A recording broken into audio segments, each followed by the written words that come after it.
ആര്യനാട് വീടിന് തീപിടിച്ചു. വീട് പൂർണ്ണമായി കത്തിനശിച്ചു. ബാറ്റുപകരണങ്ങൾ വീട്ടുകാർ എടുത്തുമാറ്റി എന്ന് ആരോപിച്ച് വീട്ടുടമയെ മർദ്ദിച്ച ശേഷം വീട്ടുകാർ പരാതി കൊടുക്കാൻ പോയ തക്കത്തിന് വീടിന് തീയിട്ടു എന്ന് പറയപ്പെടുന്നു. ആര്യനാട് കൊക്കോട്ടലയിൽ ഇന്ന് ഉച്ചയ്ക്ക് 2 മണിയോടെയാണ് സംഭവം. ആര്യനാട് കൊക്കോട്ടല സ്വദേശി മണിക്കുട്ടനെ പ്രദേശവാസിയായ ഉണ്ണി മർദ്ദിക്കുകയും ശേഷം വീട്ടുകാരെ കൊല്ലുമെന്ന് ഭീഷണിപ്പെടുത്തുകയും ചെയ്തിരുന്നു.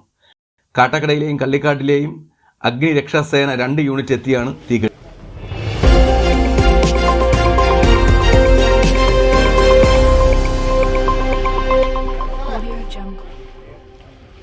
എന്നെ അടിച്ച് അങ്ങനെ ഞാൻ പോലീസ് സ്റ്റേഷനിൽ പോയി പരാതി കൊടുത്ത സമയത്ത് വാർഡ് മെമ്പർ വന്ന് വിളിച്ച് പറഞ്ഞ് ഇതുപോലെ നിങ്ങളെ വീട് തീ കത്തിക്കൊണ്ടിരിക്കുകയാണ്.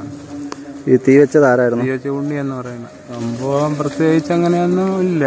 പിന്നെ ഈ മുമ്പ് 1 വർഷത്തിന് മുമ്പ് അവൻ്റെ വാറ്റ് സാധനങ്ങൾ നമ്മൾ എടുത്തതെന്നും പറഞ്ഞും കൊണ്ട് അവൻ ഇവിടെ വന്ന് ചീത്ത വിളിയും വേളമായിരുന്നു. ഞാൻ ഇല്ലായിരുന്നു. അപ്പോൾ ഇവിടെ വീട്ടിൽ വൈഫിനെയും മോളെയും സംഭവം. ഓ ഇപ്പം ഉച്ചയ്ക്ക് 1 വർഷം വരും. ഉച്ചയ്ക്ക് 2 മണിയോടെയാണ് ഈ സംഭവം നടന്നത്. 1:30 മണിക്കാണ്. ചേട്ടൻ ഈ മർദ്ദിച്ചതിന് പോലീസ് സ്റ്റേഷനിൽ പരാതി കൊടുത്തിട്ടുണ്ടോ? പരാതി കൊടുത്തു. ഏത് സ്റ്റേഷനിലാണ് പരാതി കൊടുത്തത്? ആര്യനാട്.